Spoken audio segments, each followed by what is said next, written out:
Hello guys, today we're going to be talking about what is a tidally locked planet and why I am so intrigued about them. Before we begin the video, I'd just like to say the quality of my videos are really going to start getting better. So if you enjoy this one, I consider liking and subscribing. Now, before I even tell you why I'm so intrigued in tidally locked planets, we have to see what is a tidally locked planet to begin with.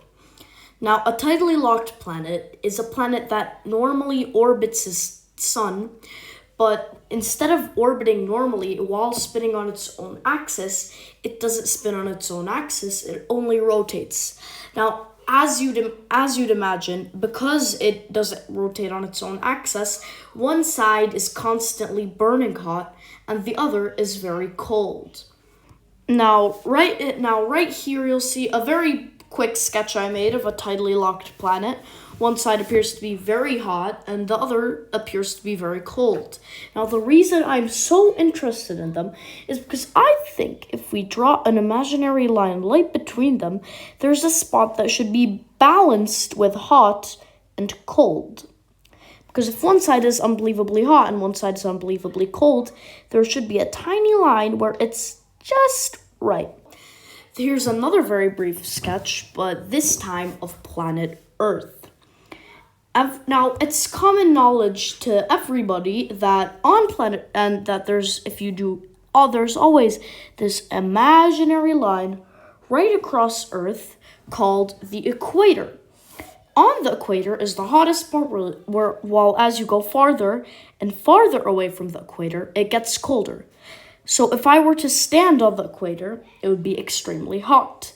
But if I were to go here, right here, this part of Earth, it would be much colder because it is the farthest from the equator.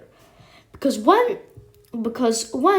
the sun's light, sorry for these disgusting sketches looking terrible, hits Earth, while Earth's spinning on its axis, just spinning like this, its one part will always be subjected to a lot of heat when it's daytime.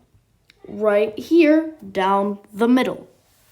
And if we go back to our tidally locked planet, the line we'll draw won't be across like Earth's. No, it will be vertical. I'm not going to say this is the equator of the planet, because either way, the equator of the planet is here. Even though it's always facing this way, the equator of the planet will be here. Like, this part is still always unbelievably hot, but when you get closer, it gets even more unbelievably hot. But if we draw an imaginary line straight down our tidally locked planet, you'd probably think, the weather might be balanced there. And if the weather is balanced there, that could mean it's habitable. But it would only be habitable if it had a atmosphere to protect us from the solar rain, from extremely harsh weather. I mean, though the moon is considered much harder to terraform because the moon has no atmosphere. And if our tidally locked planet had no atmosphere, we shouldn't even think about the imaginary line for terraforming it. But since it does have an atmosphere, well, not terraforming it, but since it does have an atmosphere, I think this part should be habitable. Of course, not just the atmosphere, an acceptable mass for acceptable gravity.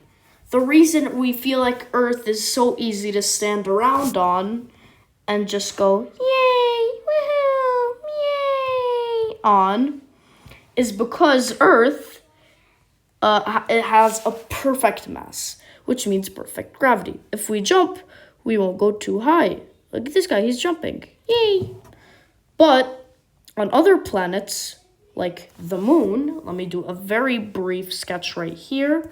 On other planets, like the moon, if you jumped on the moon, this is extremely unrealistic. If you jumped on the moon, you'd go much higher. You'd go here.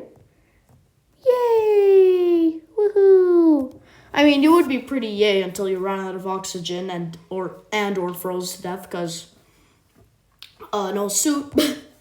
But if let's just go back to our planet, let's imagine it has a perfect mass, pretty much like Earth's, and an amazing atmosphere, and I have a gut feeling that this imaginary line would be habitable. That's all I want to talk about this video. Thank you for watching. Like and subscribe if you enjoyed, and bye.